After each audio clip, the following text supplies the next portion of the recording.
नमस्कार, मैं हूं कृष्ण पाठी और अब आप देख रहे हैं हमारा विशेष कार्यक्रम सितारे हमारे। आप सभी दर्शकों का इस कार्यक्रम में स्वागत है। दोस्तों, आज हम बात करेंगे चतुर्दशी के श्राद्ध की और हम बात करेंगे कि महा नक्षत्र में श्राद्ध महत्वपूर्ण क्यों होता है, इसे कैसे करना चाहिए, इस पर विस्तार से चर्चा होगी। इसके अलावा वृक्ष की सेवा कैसे कर सकते हैं और वृक्ष की सेवा करके कैसे पितरों को तृप्त कर सकते हैं।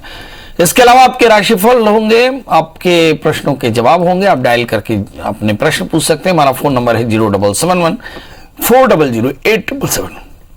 अब से आधे घंटे तक लगातार ये फोन लाइन खुली रहेगी और हमें आपके फोन का इंतजार रहेगा। तो चलिए कार्यक्रम की शुरुआत करते हैं और जानते हैं आज का पंचांग। आज शुभ संवत 2077 शक 1942 सूर्य दक्षिणायन का आश्विन महीने की शुक्ल कृष्ण पक्ष की चतुर्दशी तिथि और दिन बुधवार। आज चतुर्दशी रात्रि को 2:57 तक। आज मघा नक्षत्र होंगे दोपहर 12:21 तक। आज चंद्रमा सिंह राशि में होंगे। आज का राहु काल 11:58 से 1:30 तक। तो दोस्तों, ये तो था पंचांग और अब बात करते हैं मघा के श्राद्ध की। मघा नक्षत्र का श्राद्ध या चतुर्दशी का श्राद्ध विशेष होता है। इसमें उन लोगों के तर्पण और श्राद्ध किए जाते हैं जिनकी मृत्यु चतुर्दशमी तिथि में हुई है। हम आपको बता दें कि कल पितृमोक्ष अमावस्या है, जिसमें सभी जिनकी भी तिथियां चूक गई, जिनके भी श्राद्ध और तर्पण चूक गए, वे सभी अपने पितरों के लिए पितृ तर्पण और श्राद्ध कर सकते हैं। आज हम चर्चा कर रहे थे मघा नक्षत्र में चतुर्दशी तिथि में श्राद्ध कैसे करना चाहिए। कहते हैं कि किसी भी प्रकार के ताप, श्राप और पाप का निदान मघा नक्षत्र में किए गए निदानों से मुक्ति देता है। तो इसका मतलब यह हुआ कि यदि आपकी जन्म कुंडली में किसी प्रकार का ग्रह दोष है तो भी मघा नक्षत्र में आपको उद्यम करना चाहिए, उपक्रम करना चाहिए। और यदि किसी प्रकार के पितरों का दोष है, काल सर्प दोष है, अगर आपके जन्म कुंडली में पितृदोष है तो इसका भी निदान इस समय मघा नक्षत्र में किया जा सकता है। करना क्या चाहिए? तो सबसे पहले पितृ तर्पण करना चाहिए। पितृ तर्पण करने के लिए आप जल्दी से स्नान कर लें। स्नान करके भगवान सूर्य को प्रणाम करें।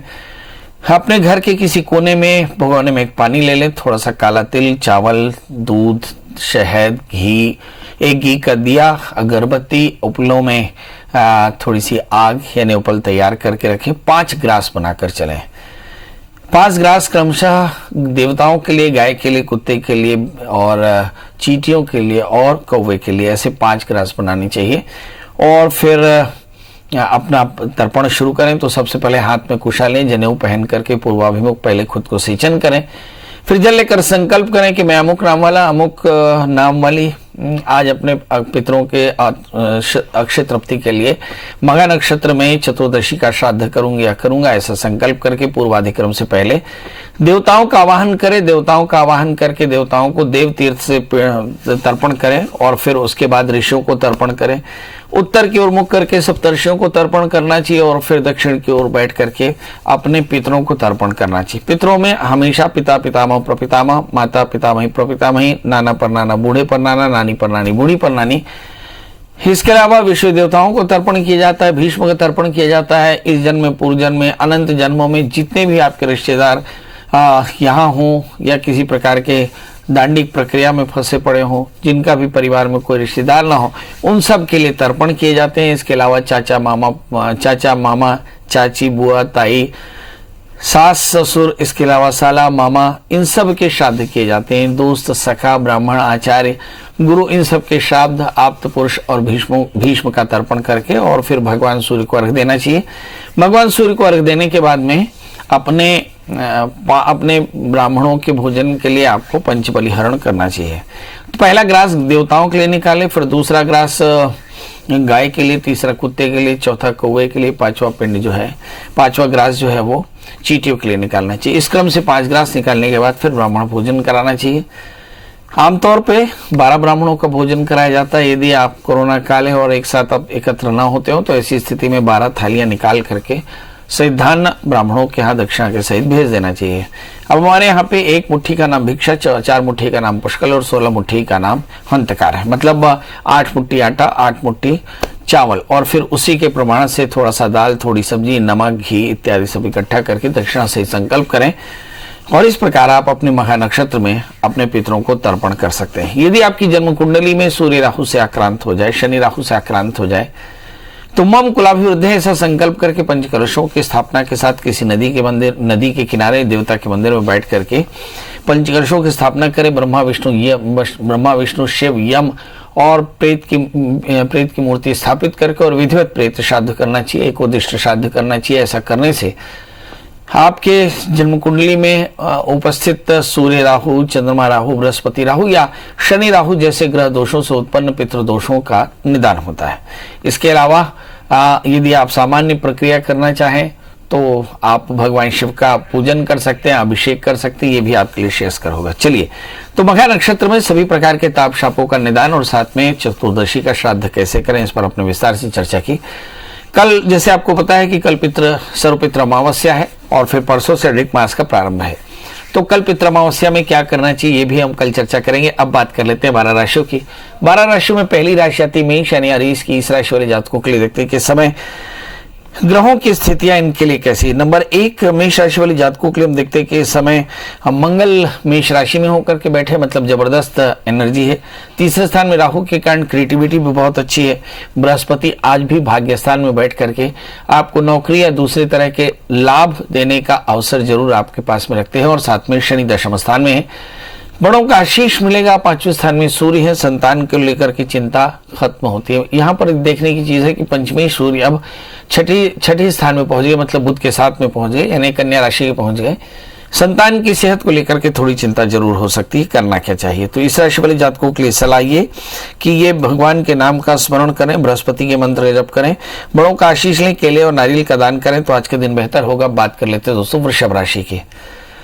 इस राशि में हम देखें कि 12वें स्थान में मंगल है, तो सेहत का ध्यान रखना होगा। इस समय परेशानियां थोड़ी सी ज्यादा हैं, कोरोना काल में हो सकती है। दूसरे स्थान में राहु, 8वें स्थान में केतु, गुरु के साथ में, तो किसी प्रकार की यात्रा है, शॉर्ट टर्म इन्वेस्टमेंट या किसी प्रकार का डॉक्यूमेंटेशन करते समय थोड़ा सावधान। तीसरे स्थान में शुक्र, महत्वाकांक्षा बहुत ज्यादा है मगर मुझे ऐसा लगता है कि इस महत्वाकांक्षा के इतर जाकर के तनाव भी काफी ज्यादा हो सकता है। हालांकि लाभ की स्थिति में मंगल बैठे, मतलब आय की स्थिति आपकी बेहतर होगी। इस समय अगर हम राहु की स्थिति देखें, राहु बताता है कि किसी भी प्रकार की असावधानी आपके लिए पैनिक हो सकती है।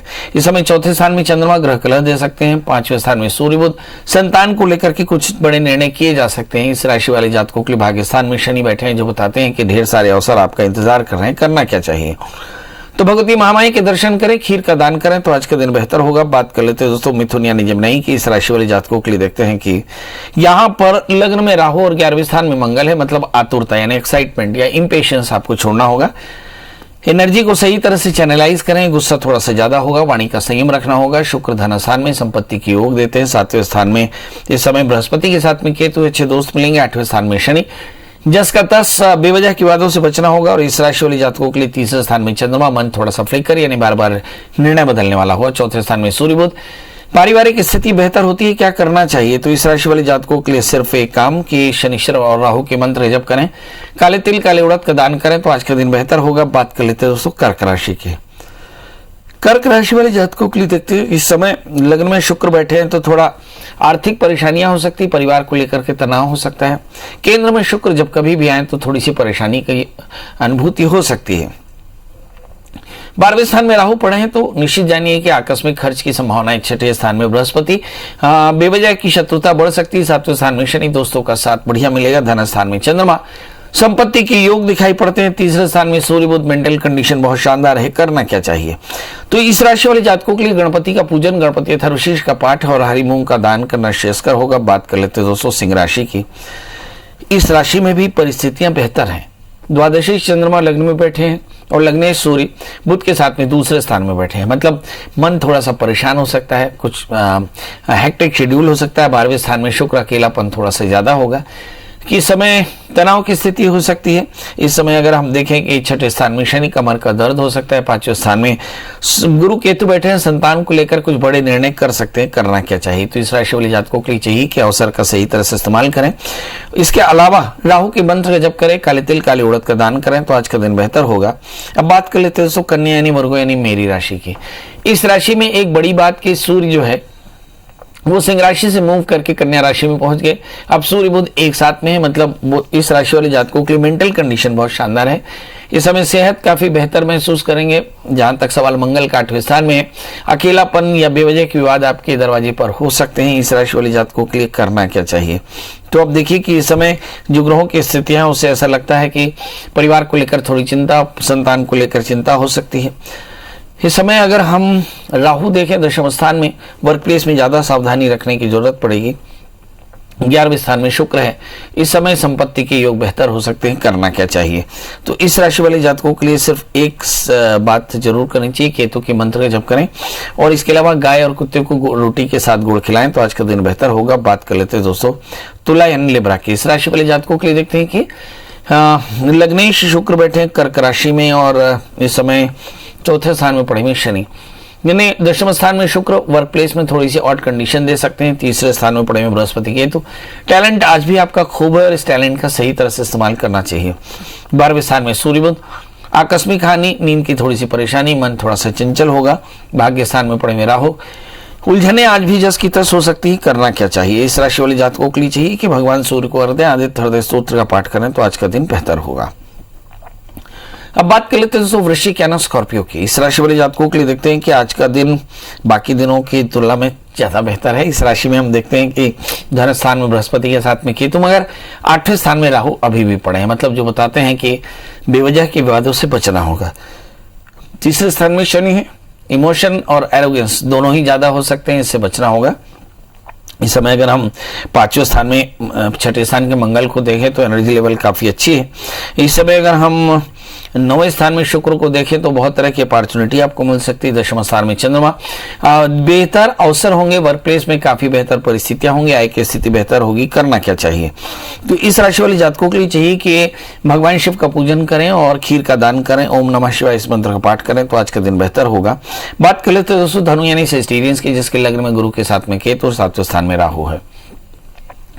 हर दिन की तरह आज भी मैं यही कहूंगा कि आपके पास टैलेंट बहुत ज्यादा है और टैलेंट का सही तरह से इस्तेमाल करें। कोरोना काल में यही आपके लिए समाधान है। 7वें स्थान में राहु, बहुत जल्दी किसी पर एकदम विश्वास न करें और विश्वास करके डील न करें वरना पैनिक हो सकता है। इस राशि वाले जातकों के लिए देखते हैं कि इस समय धन स्थान में शनि, संपत्ति के योग बेहतर हैं। इस समय 8वें स्थान में शुक्र, लाभ की स्थिति, भाग्य स्थान में चंद्रमा, अवसर आपके पास होंगे। 10वें स्थान में सूर्य बुध, कुल मिलाकर के परिस्थितियां बेहतर हैं। क्या करना चाहिए, तो इस राशि वाले जातकों के लिए सलाह तो यही कि ये भगवान चंद्रमा के मंत्र का जप करें और खीर का दान करें तो आज का दिन बेहतर होगा। बात कर लेते हैं दोस्तों मकर राशि की। इस राशि में हम देखते हैं कि 12वें स्थान में गुरु के साथ में केतु, 6ठे स्थान में राहु, आकस्मिक हानि की संभावनाएं, ऋण रोग व्याधि शत्रुता की चिंता और इसके अलावा नए काम की शुरुआत हो सकती है। सप्तमी अष्टम स्थान में लाइफ पार्टनर की सेहत बिल्कुल अच्छी नहीं, ध्यान देना होगा। इस समय 7वें स्थान में शुक्र, नए दोस्त बन सकते हैं। 6ठे स्थान में राहु, शत्रु बाधा से मन परेशान हो सकता है। भाग्य स्थान में सूर्य बुध, ढेर सारी अपॉर्चुनिटी होगी मगर कुछ चीजों का ध्यान रखना होगा। करें क्या, पार्टनरशिप में कोई नया काम करें तो थोड़ी सावधानी से करें। इस समय हनुमान जी का दर्शन करें, मसूर की दाल गुड़ का दान करें, हनुमान चालीसा का पाठ करें तो आज का दिन बेहतर होगा। बात कर लेते हैं दोस्तों कुंभ राशि की, जिसमें शनि 12वें स्थान में है और इस समय इस राशि में 11वें स्थान में पड़े हुए बृहस्पति के साथ में केतु, जो बताते हैं कि ढेर सारे अवसर हैं।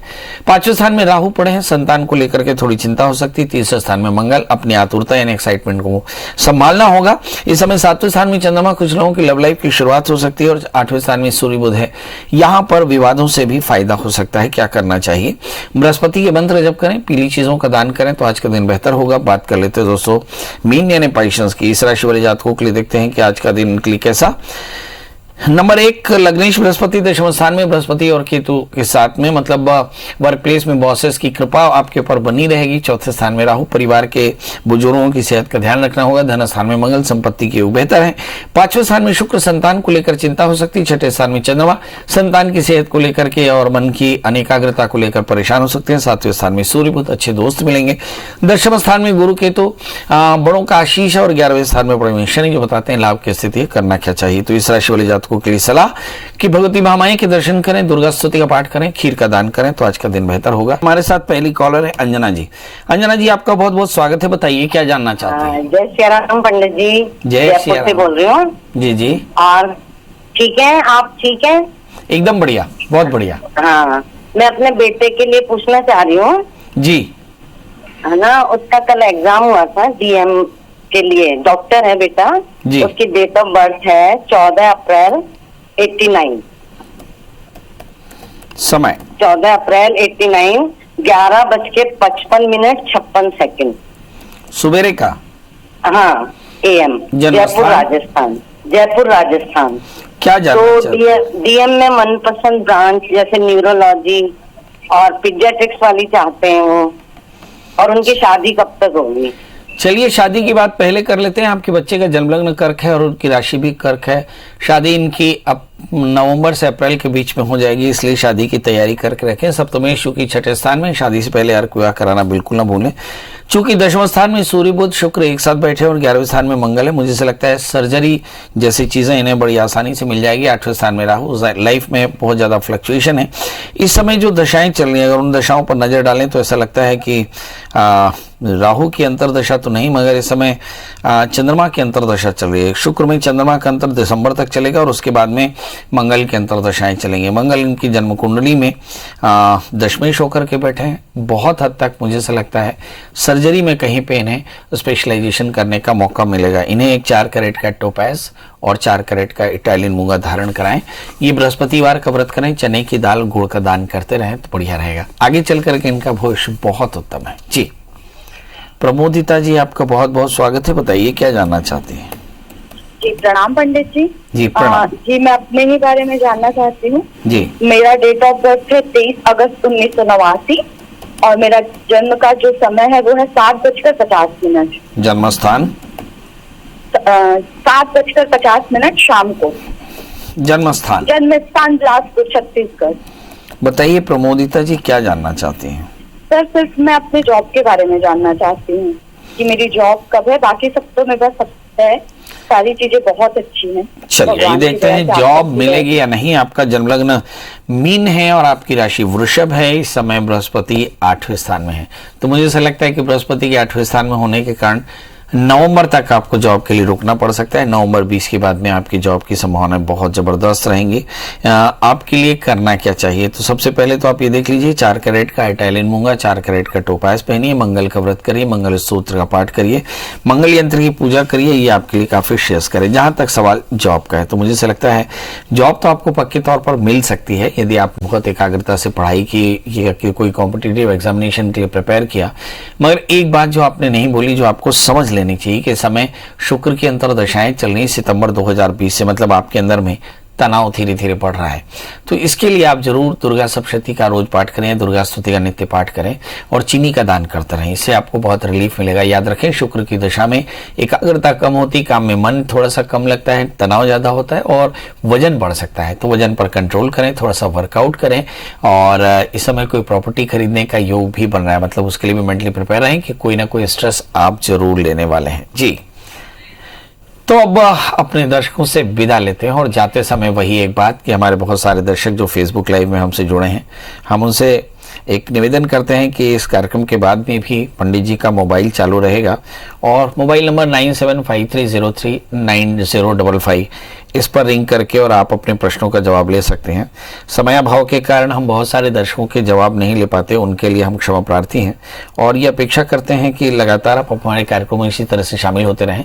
एक बार फिर बता दें कि हमारा मोबाइल नंबर सीधा डायरेक्ट नंबर है 9753039055।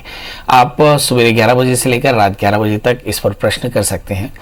सबसे अच्छा होगा कि आप इस मोबाइल पर व्हाट्सएप डाल दें, डेट ऑफ बर्थ, टाइम और प्लेस। समय रहने पर मैं आपको जवाब जरूर दूंगा। तो चलिए अब कल फिर मिलेंगे ढेर सारे बातों के साथ। तब तक मुझे दीजिए इजाजत। नमस्कार।